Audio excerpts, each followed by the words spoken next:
102.5 FM, KXSFLP San Francisco, and KXSF.FM.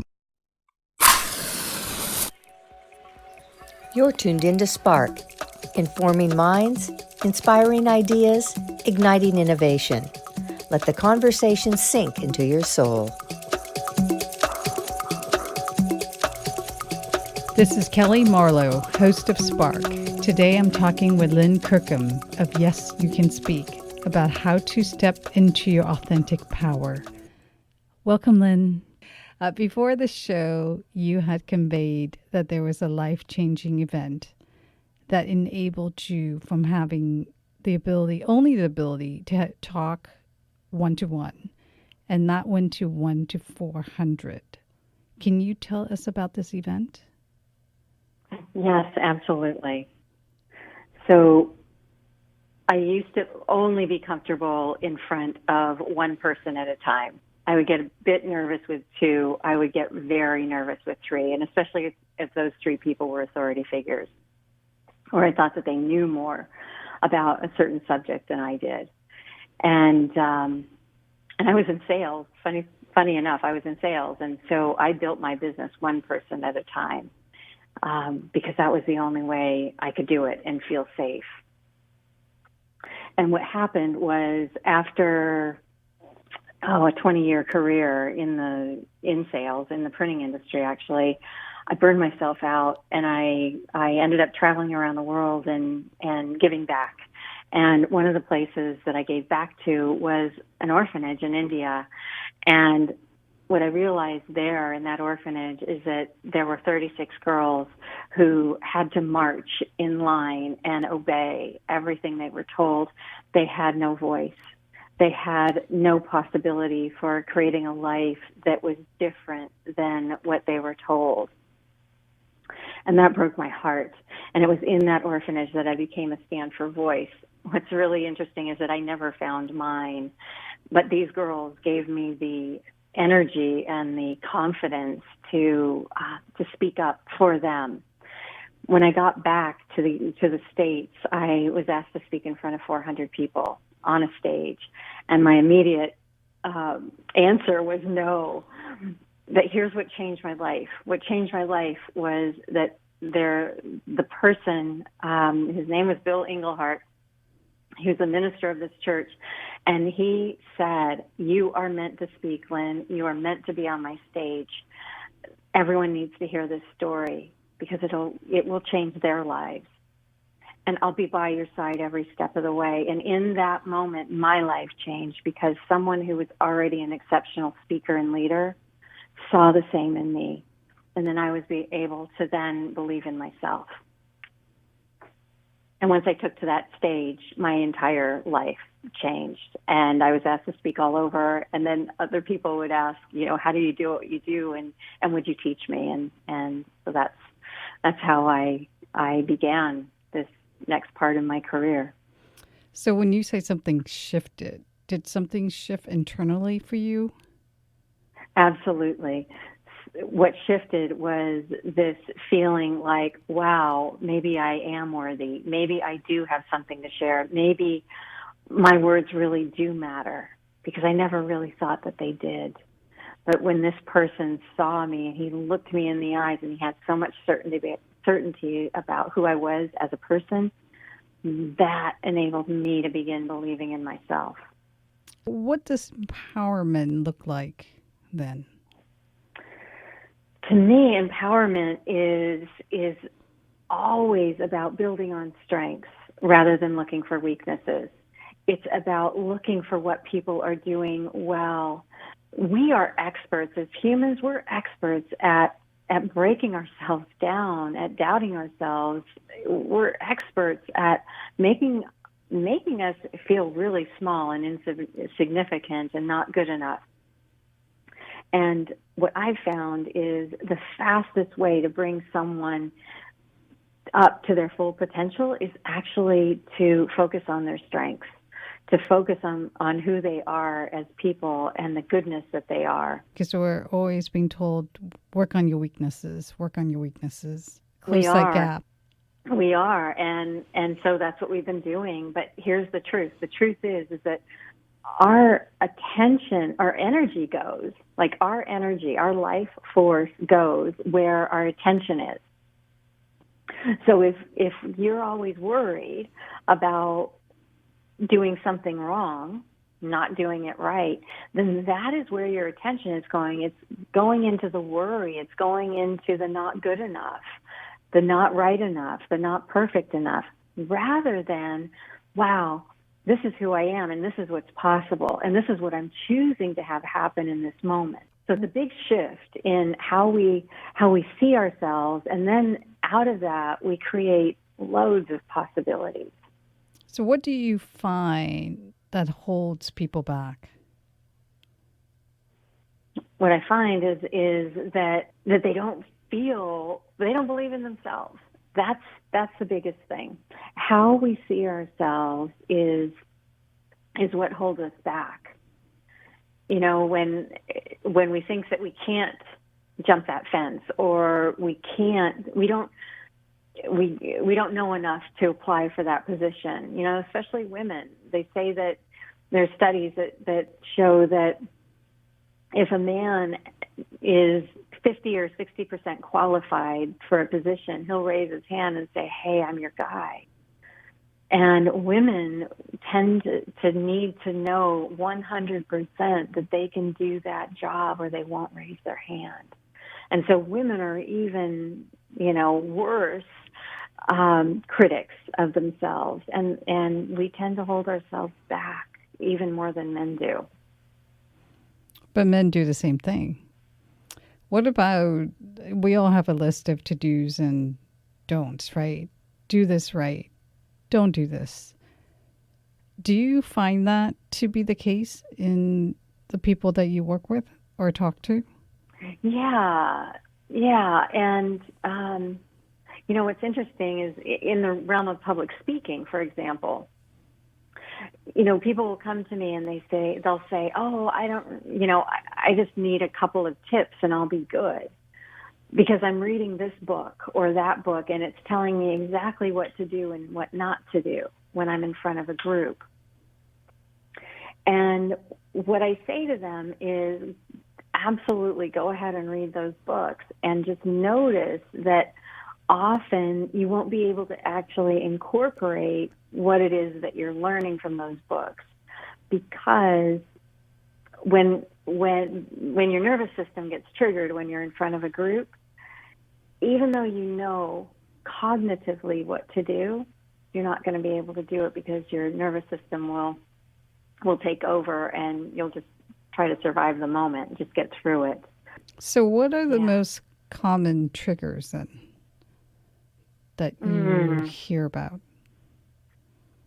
Yeah, so I've worked with hundreds and hundreds of people privately to help them feel comfortable in the spotlight. And often what happens is it's the triggers are traumas from the past.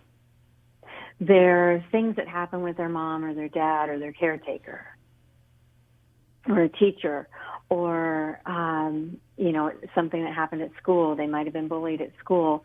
But essentially, it's what we look for when I work with people privately is we look for, what is it that happened that made you feel insignificant, that made you feel not good enough, that made you feel that you were wrong, that where you were hurt. Because 9 times out of 10 or 99 times out of 100, it was another human who made you feel that way. And so what that does is it creates an imprint in their nervous system. And then those imprints, they're in the nervous system, they're in the cells of your body, and they literally get triggered when the stakes are high.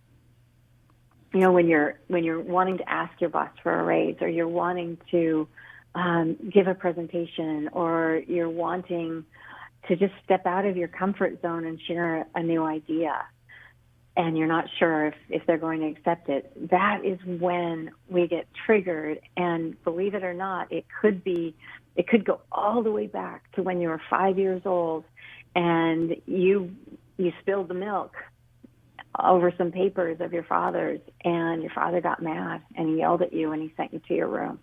And when you think about that day of spilling the milk and being sent to your room and your dad being really angry with you and you feeling not good enough, stupid maybe, that could get triggered when you're with an authority figure today, because our parents or our caretakers are our first authority figures. So it's fascinating how everything is connected. It could also be, I've worked with a lot of people who went to many different schools. And when they had to, they moved and they went to many different schools, and they didn't know if they'd be accepted. Oftentimes they spoke a different language, and so people made fun of them because of where they were from or what language they spoke, and they didn't feel like they fit in. And if they don't feel like they fit in, they don't belong, and then certainly it's not really safe to speak. And so that could also be a trauma that gets re-triggered when they're in new situations. So you think back, or one thinks back, of a situation where the judgment was so harsh that it affects, it reverberates up to this moment. Absolutely. And it's not that it reverberates consciously. It's not like when you step into the spotlight and you're about ready to present an idea that you remember that time you were in grammar school and the kids didn't accept you, or that time that you were, abused by someone. It's not about that. But what happens is your nervous system tries to hang on to it, and this is your subconscious mind. So your nervous system and your subconscious tries to hang on to it so that it won't happen again, and it just wants to protect you. And so that's why when you're about to speak, you might get really, really nervous. You might, not want to do it. You might actually say no to opportunities just because you don't find that it's safe enough for you to do it. We're going to take a quick break and thank our underwriters. Be back on Empowerment with Lynn Kirkham. Support for KXSF comes from WeNeedMerch.com, a Bay Area-based screen printing and embroidery company founded by artists and musicians. Whether you're looking for a small run of custom t-shirts for a family reunion or a larger order for your business or band's upcoming event, We Need Merch has you covered, and with a quick turnaround time. To find out more, go online to WeNeedMerch.com. Thanks for supporting KXSF 102.5 FM, San Francisco. Keep real radio alive, people. Live, local, real radio. That's why you're here listening to KXSF, right? On 102.5 FM, San Francisco. We give you more of what you want. Music and programming curated by actual human beings who live locally in your neighborhoods. Plus live music and interviews with local artists and bands. But to stay on the air, KXSF really needs your help. Donate now to KXSF by going online to www.kxsf.fm and clicking on donate. It's 100% tax deductible. Keep real radio alive in San Francisco and donate now, everyone. Thank you so much. This is KXSF 102.5 FM, streaming worldwide at www.kxsf.fm. And you're tuned in to Spark with Kelly Marlowe, informing minds, inspiring ideas, igniting innovation. Let the conversation sink into your soul. I was talking with Lynn Kirkham before the break about what holds people back. You have mentioned that the environment is important in the empowerment process. Can you talk about this? Yes, absolutely. It brings to mind, a public speaking program that I went to once. And it felt to me that I got re-traumatized when I was there, because when I went into that program, I was actually videotaped. I had to give a talk. I was videotaped, and then it was played back on the big screen. And then I got a lot of feedback, some of it good, some of it not so good. But because of that not so good feedback, and because of the, me on the big screen when I certainly wasn't ready to be on the big screen, it really imprinted me in a negative way. It made me really fearful about public speaking and not wanting to be in the spotlight. And so I've taken a different stance. I believe that the fastest way to bring out someone's best is to have them in a safe environment, a really safe environment where they are seen, where they are heard, and where they are acknowledged. Nobody is left behind. Everyone is included, and we build on strengths, and we only build on strengths. And through this process of just building on strengths and having multiple positive experiences, either one-on-one in a small group or in a large group, I'm able to create great speakers in 4 days, which is pretty insane when you think about, most people have been afraid to speak their entire life. So that's something that they've carried around for, 20, 30, 40 years. And in 4 days, they're able to leave it all behind. And I really believe that it's the reason why is because we are building on their human strengths. So what you're saying is to create a community of support rather than a community of those who are going to critique you as to what you're doing right or wrong. But it also sounds like it's important to reprogram in a group setting so you feel that support. Absolutely. Absolutely. I believe community is key. And to have a tribe that really has your back.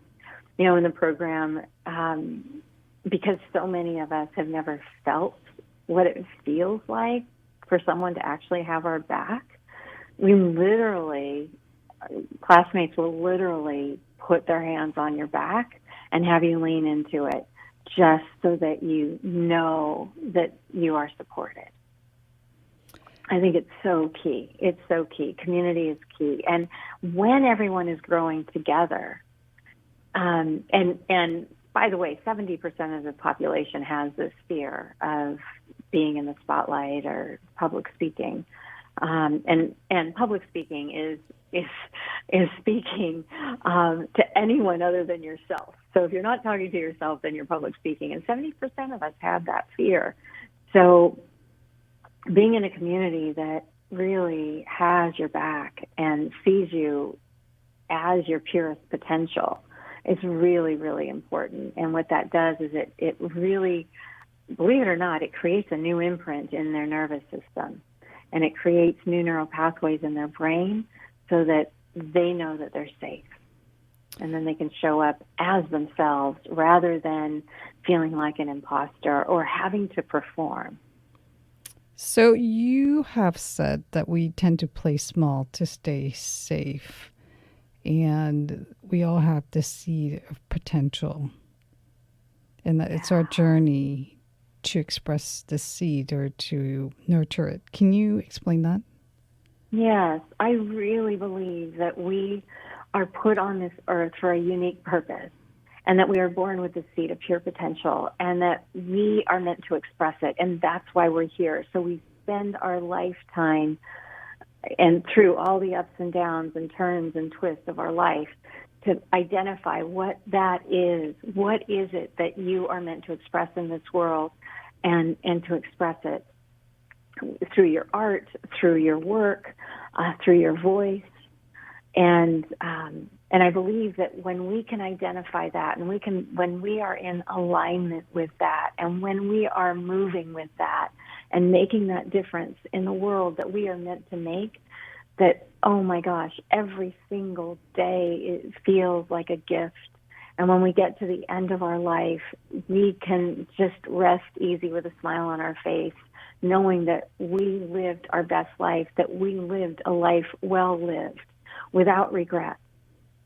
Without regrets. And I believe also that once you get over your biggest fear in life, your biggest fear, that you are meant to help others with it. Just like what I did. My biggest fear was public speaking. My biggest fear was public speaking. And once I got over it, I chose to be a stand for others to find their voice because I realized how important it was. And what's amazing is that every single day seems like a gift. I love how you say that once you are able to overcome your fear, you are meant to help others with it. It'd be great if everyone felt that way, right? If they realize that they have been given a gift and now it's their role to share with others. Yeah, and once you've gone through something so difficult, you have empathy around it that others don't. You have insight around it that others don't. And other people might try to help someone with that same problem or challenge, but nobody can do it like you because you've gone through it. And you can see what's possible in the other person that they might not ever be able to see. And you can draw it out of them because of what you've gone through. Part of the authentic power is being able to find your own voice. So how does one step into his or her authentic voice? You know, one of the first things that I would suggest is do some digging inside to find what matters to you, what really matters to you. It's difficult to find your voice if you are in an industry that doesn't matter to you, if you are, if you spend your whole day working with something that or working on something that doesn't light you up. Find something that lights you up. Find a cause that lights you up. Just like for me, the orphanage, the girls in the orphanage, boy, that lit me up and I was on fire after that. What is it for you? Is it the environment? Is it helping elderly? Is it helping the disenfranchised? What is it for you? Is it animals? What is it? And maybe you can find your voice for them. And once you find your voice for them, then you're going to really be able to connect with that truth within you anytime and any place. You've talked about how people can perfect all the techniques out there in perfecting, let's say, the way you sound, the way you carry yourself, but you may not be making the connection with those around you or even sound powerful or connected in any way with them. Can you explain this? Yeah. So connection is so important. It was interesting. I had a student who actually was, after 10 years in Toastmasters, and a district manager, so he was in charge of 36 clubs in Toastmasters. He decided to join my program. And the first day of my program, halfway through the day, he just stood up and he said, I just had an epiphany. And everybody turns around and we're just rapt with attention. And he said, content is irrelevant without connection. Content is irrelevant without connection. And he never understood that. Without connection, without making eye contact, without actually seeing your audience, you can have the best content in the world. You can have the best idea in the world, but it will not land with the impact that it's meant to land with unless you are looking people in the eyes. That makes all the difference. And being able to connect genuinely. And what do I mean by that? I mean not getting up there and, looking people in the eyes and just rehearsing, or spitting out a script. It's about keeping your guard down, taking deep breaths, taking up space while you're in the spotlight, coming from your heart and coming from a place of service. If you come from a place of how can I serve you, or this information will serve you, and I want to help you, that is a very different place than coming from, I have to look good. I hope you like my idea. If you don't like my idea and you reject me, oh my goodness, I'll be so hurt or embarrassed. If you come from that place, you disconnect immediately. But if you can come from a place of connection where your words are meant to penetrate them and your eyes are meant to connect with them, then you will make a difference. Then your words will land. Then your message will land. And I don't mean just looking at someone for a second, which is what most people do if they look at them at all. I mean looking at one person for a whole sentence, an entire sentence, and being with that person and only that person, and then moving to another person and being with that person for a whole sentence, assuming that you have a whole room full. So it's more than eye contact, really. It's really, you're trying to sense your audience. You're trying to have them feel where you're at with them.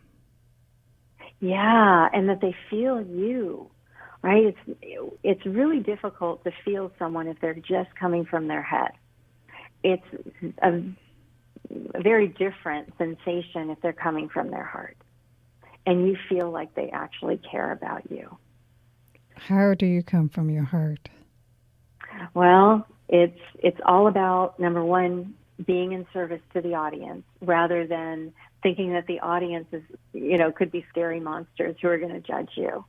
So that's the first thing.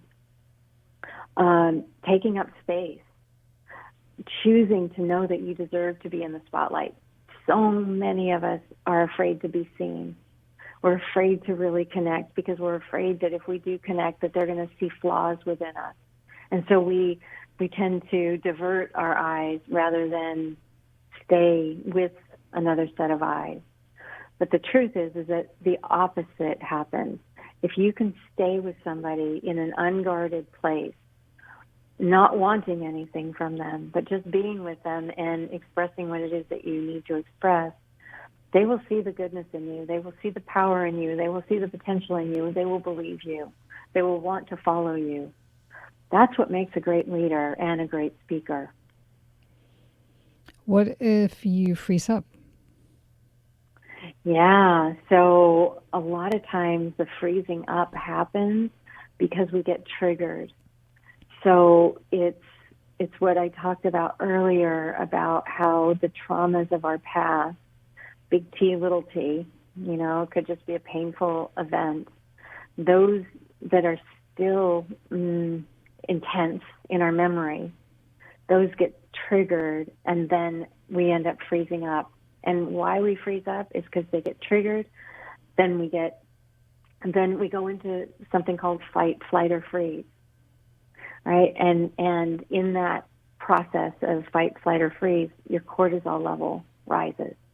And when your cortisol rises to a certain extent, and cortisol is that stress hormone,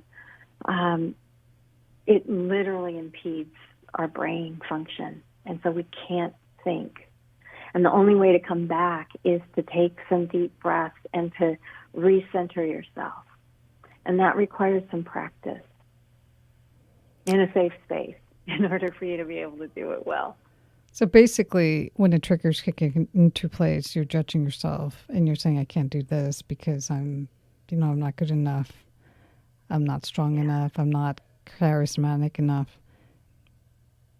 Yeah, or you see someone in the audience and you think that they're better than you, and then all of a sudden you get triggered because they're an authority on this specific subject and you're not. It could be like that too. But yes, all those negative beliefs that have been circulating around your mind for decades, they end up coming to the surface right then when you need them to go away and hide. What you need to be thinking is, I don't know what I'm going to say, but it's going to be great. In fact, that's a mantra that I teach all of my students. So before you go out and speak, say this to yourself and say it like you mean it. I don't know what I'm going to say, but it's going to be great.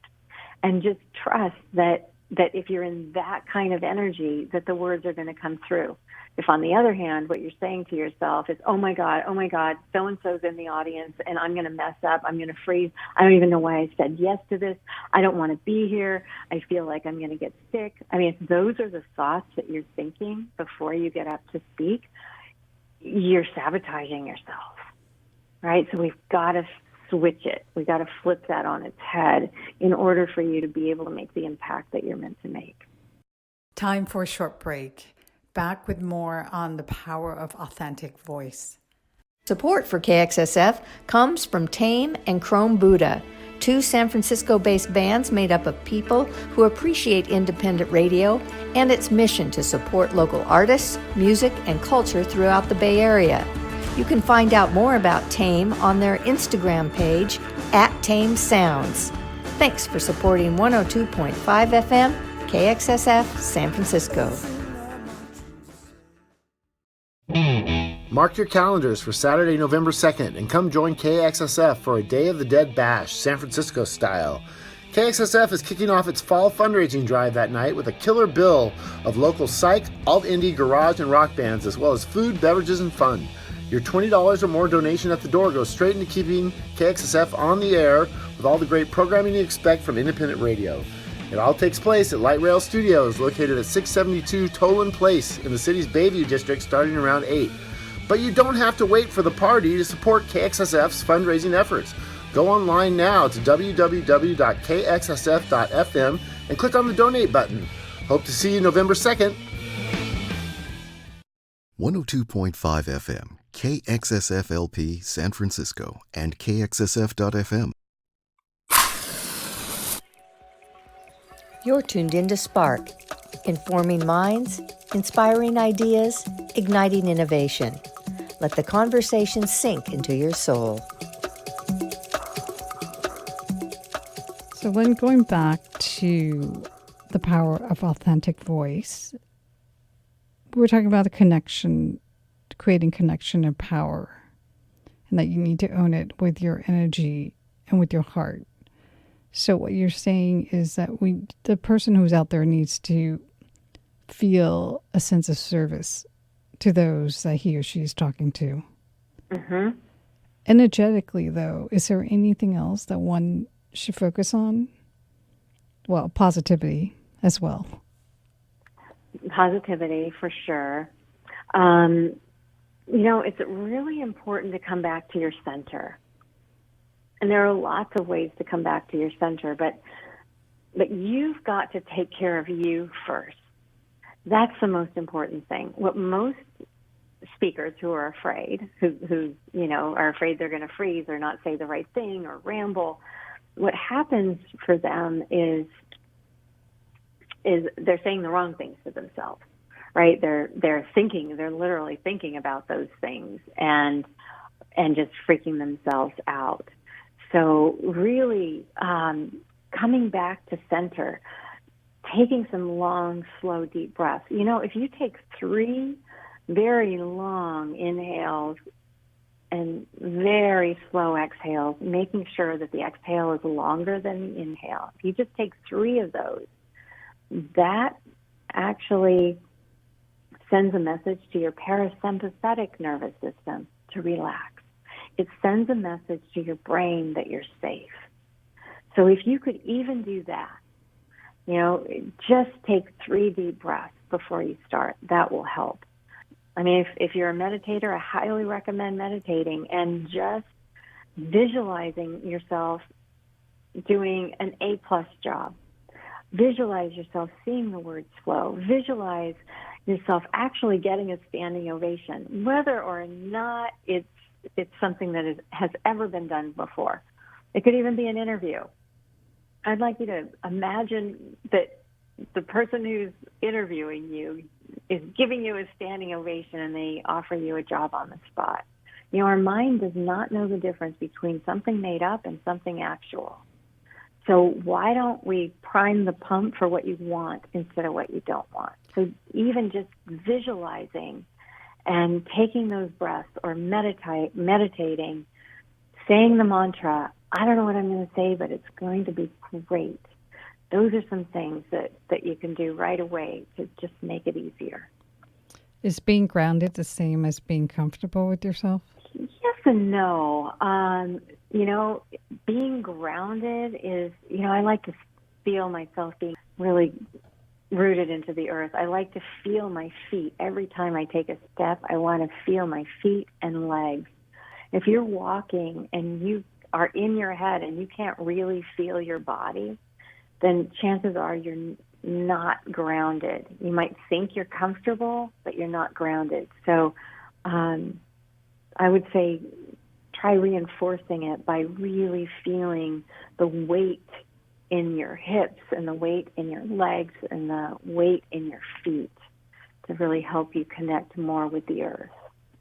But feeling comfortable with yourself is an important part, right? About how you feel. Absolutely. Yeah, so feeling comfortable with yourself, absolutely, positively. Because if you don't feel comfortable in your own skin, then nobody else is going to feel comfortable around you. Like, not as comfortable as you want them to. So everything begins with you. You know, I tell all of my students, before you do anything important, set yourself up for success. Tell yourself things that you need to hear.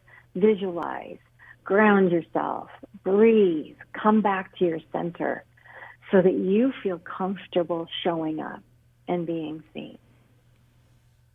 So you have said that the approach to authentic power is to feel that each person in front of you has something right or good about him or her. Can you explain how this works? Yeah, so we do a lot around leadership in my programs, and what I have found is that, number one, when you are looking for the goodness in someone else, it feels really good. It feels really good to point out something that they're doing well or something that they did right, rather than just a thank you. And then what happens is you end up looking like a leader and feeling like a leader, and they are seeing you as a leader because you're bringing out the best in them. You might see, rather than, I'll give you an example. So rather than saying, "Oh, thank you so much for the report, I appreciate it," as you're walking by in the hallway, stop for just 10 seconds and just say, "Thank you so much. I appreciate your commitment to this project. I could never have done this without you." Something like that will land in a whole different way than "thanks so much for the report." And when we can acknowledge someone really deeply about who they are and what goodness we see in them, that ignites a light within them that will shine brighter, and they're going to just automatically do more things that are beneficial, that are either beneficial for themselves or beneficial for the whole. And then they're going to want to pay that forward. They realize how good it felt to be acknowledged, and they're going to acknowledge somebody else. Can you do this on a large scale setting where you get more reach? Absolutely. I love having 20 or 25 people in a training where everybody is doing this for each other, and it's like this snowball effect. And before you know it, people are so high about their potential and what they're capable of that they create new ideas. They create a whole new sense of self out of it because it's just infectious. It really is infectious, and it changes. It ends up changing families. When you do it in a large setting, and then people bring this type of acknowledgement back home. They'll use it with their spouses or their children, and they end up bringing the best out in each other, and it's really a beautiful thing. So people should lead with their best energy and authentic selves and not with perfection. Exactly. And what we've been trained into, for whatever reason, is that we have to lead with perfection. And I really disagree. I believe that we are meant to lead authentically. If we can come from our heart, from this place of win-win, from this place of, like, how can we create something even better, even greater, then that's when the magic happens. when we're trying to be perfect every step of the way, that's when our cortisol levels go up. That's when our genius gets shut off. That's when the ideas don't flow. That's when our guards go up. That's where it's difficult for people to connect with us or us to them. That's where blame happens. That's where the spiraling down happens. And then all the doubts and fears that come along with not being perfect. Because honestly, nobody is perfect. I'm perfect. I'm kidding. You're perfect to I'm me. perfect. I'm feeling perfect. Time for a quick break, and we'll be right back with Authentic Power. Support for KXSF comes from the East Bay Depot for Creative Reuse, a nonprofit organization dedicated to diverting and redistributing waste materials into low or no-cost supplies for art, education, and social services, while modeling the positive environmental benefits of reuse. You can learn about their Green Educator program and visit their store at 4695 Telegraph Avenue in Oakland. Find out more at creativereuse.org. Thanks for supporting KXSF 102.5 FM.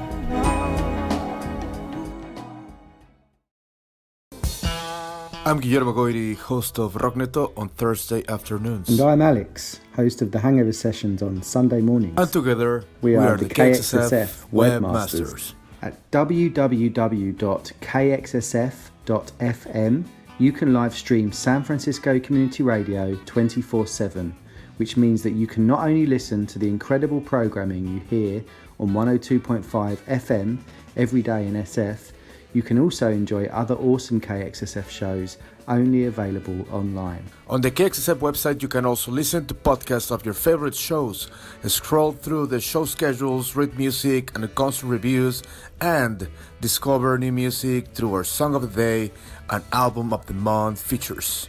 And while you're perusing through all of this incredible content on our site, you can also contribute to the cause by making a 100% tax-deductible donation to KXSF to help keep us on the air through 2019. Broaden your broadcast experience. Visit our website at www.kxsf.fm and become part of our community. And don't forget to donate. Thanks for your support. 102.5 FM, KXSF-LP San Francisco, and KXSF.FM.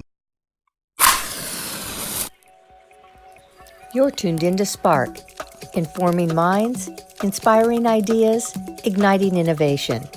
Let the conversation sink into your soul.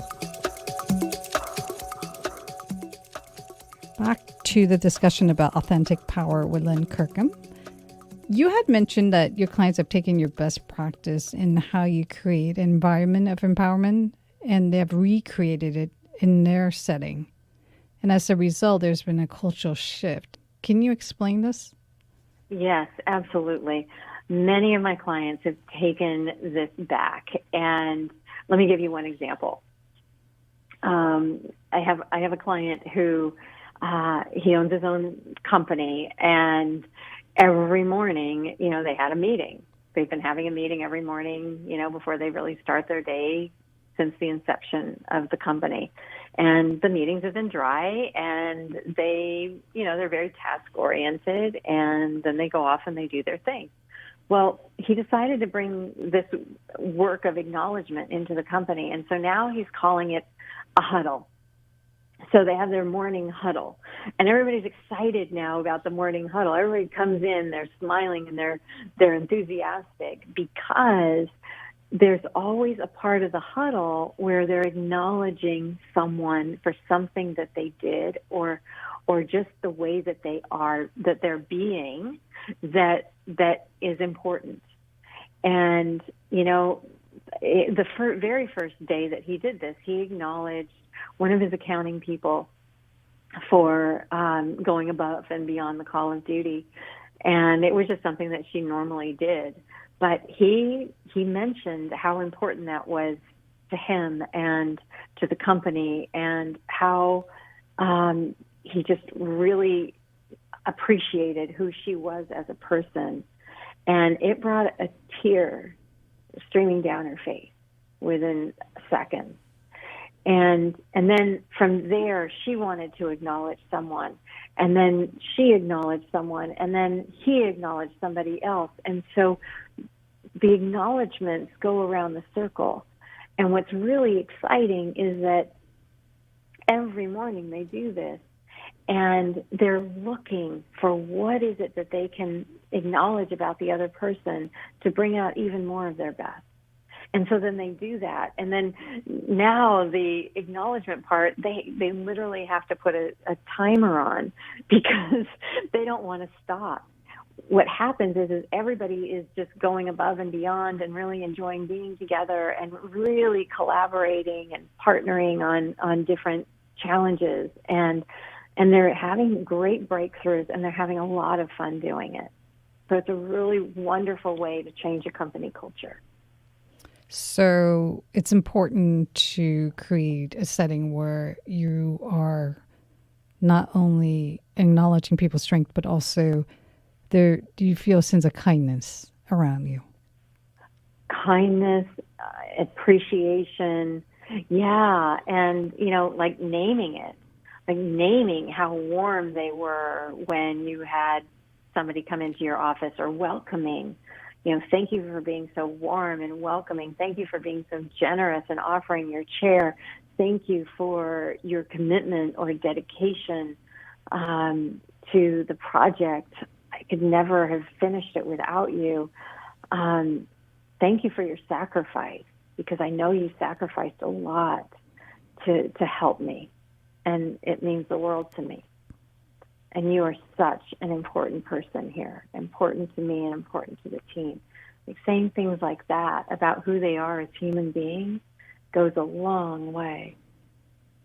So going back to unveiling internal barriers that get in the way, can you tell us how you help to reveal and release them with the people that you work with?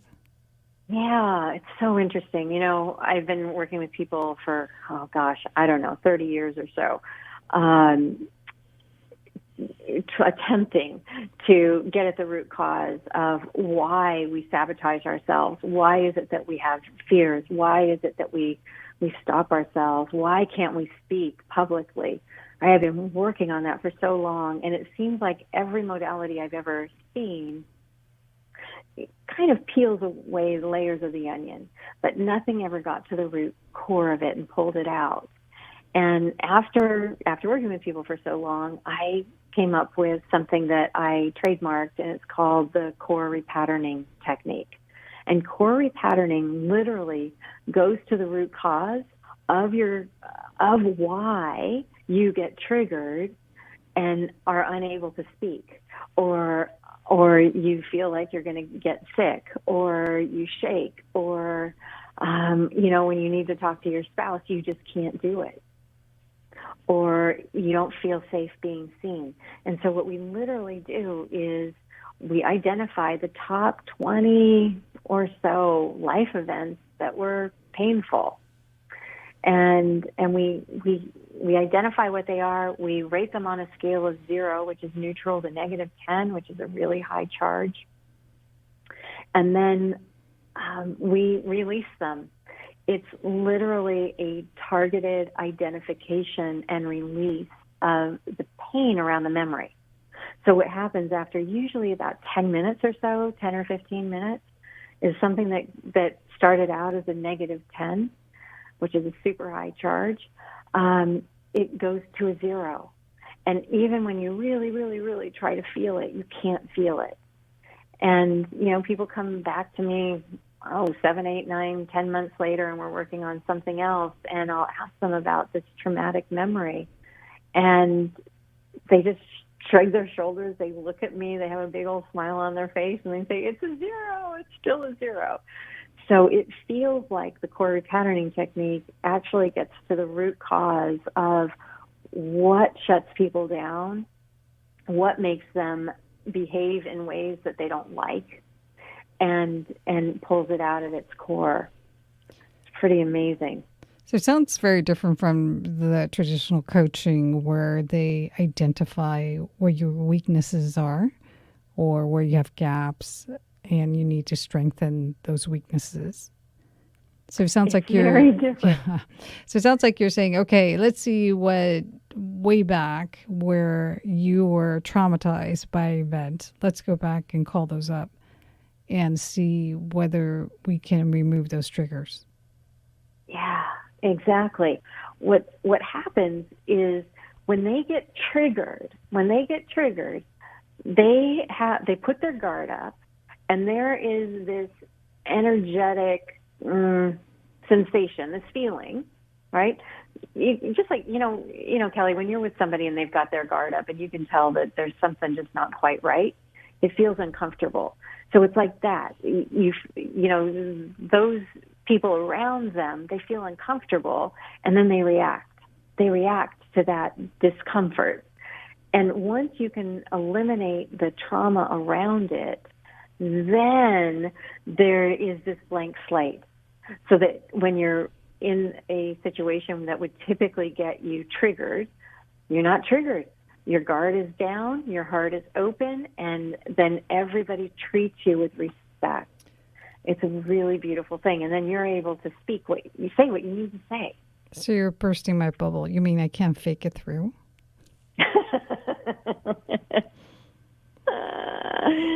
It's hard to really fake it through.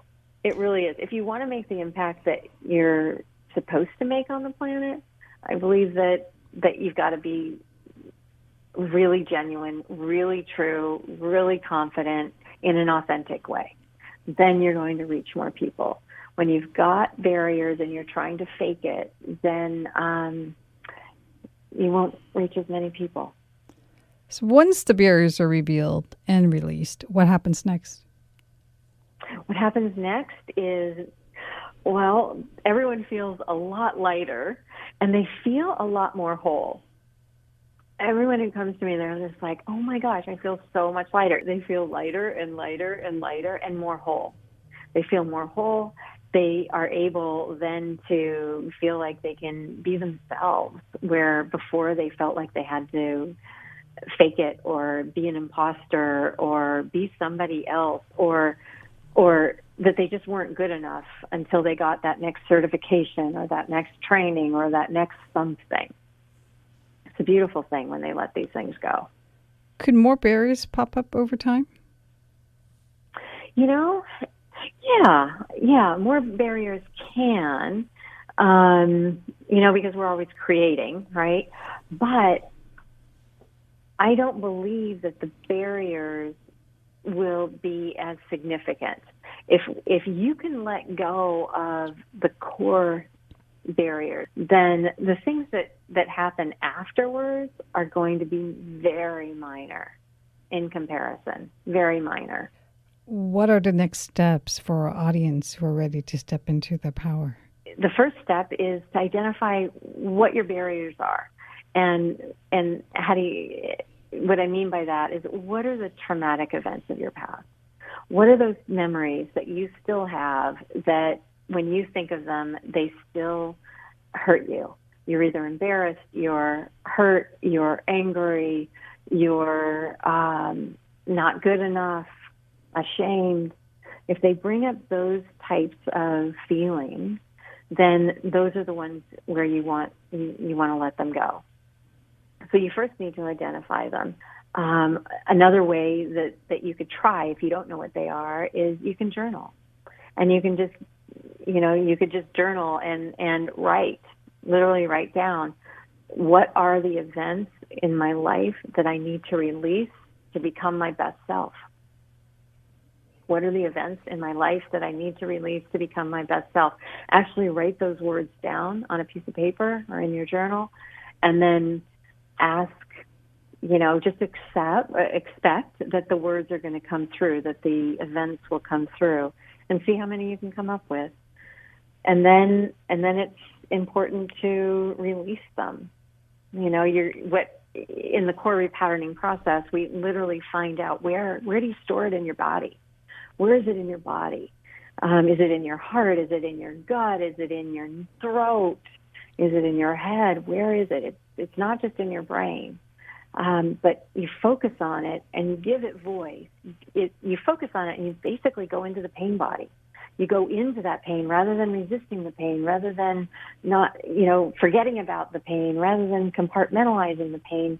You actually go into it. You give it voice, like say what needs to be said, and it dissolves. Can you share a transformation story of a client who applied the above steps and what happened? Yeah. So I had somebody come in, and he needed two things. He wanted two things. One is he wanted to feel really comfortable in front of a video camera. He owns a staffing agency, and he wanted to be able to send emails out to potential clients via video. He wanted to have personalized videos for each of these emails. The problem was that he was really robotic. It had to be super scripted, and he wasn't able to send any of them out because they just didn't feel authentic to him. He didn't shine through at all because when he shot them, his guard was up, and he was really wanting to be perfect. The other thing that he wanted was he wanted to be able to call CEOs, see if he was the right staffing firm for this company. Time that he wanted to call a CEO, he reached for the phone to dial it, and the hair on the back of his neck stood up. And it was so overwhelming that he put the phone down. And what was fascinating is that he came in for his intake, and we came up with 20 or 25 life events that had hurt him. And on his second session, he said, "You know what, Lynn? I really, really, really want to get over the calling the CEO thing." He said, "I really want to get over it." I said, "Okay, fine. So let me find an event that I think correlates." And so I took him back to an event when he was 6 years old, and he went to visit his cousin and aunt and uncle. He got there. The uncle was really gruff. He was very gruff. He would sit in a chair and he would grunt. This was a high-powered executive, this man, and he knew that he needed to respect him. As a little boy, he knew he needed to respect him, and he was scared to death. He was scared to death that he was going to get yelled at by this scary monster who was his uncle and an authority figure and a super powerful business guy. And so we went into that and went to release it. And I asked him, "Where is it that you feel it in your body?" And he's like, "Oh my gosh." He says, "Lynn, the hair on the back of my neck is standing up straight." And we gave it voice. Within 10 minutes, it was gone. And then after that, he had an aha moment.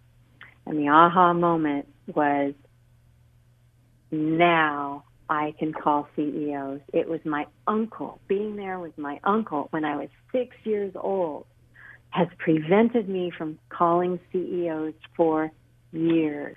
So within almost no time, it took him he went from not being able to call a CEO to calling many CEOs, not being able to shoot videos to shooting lots of videos.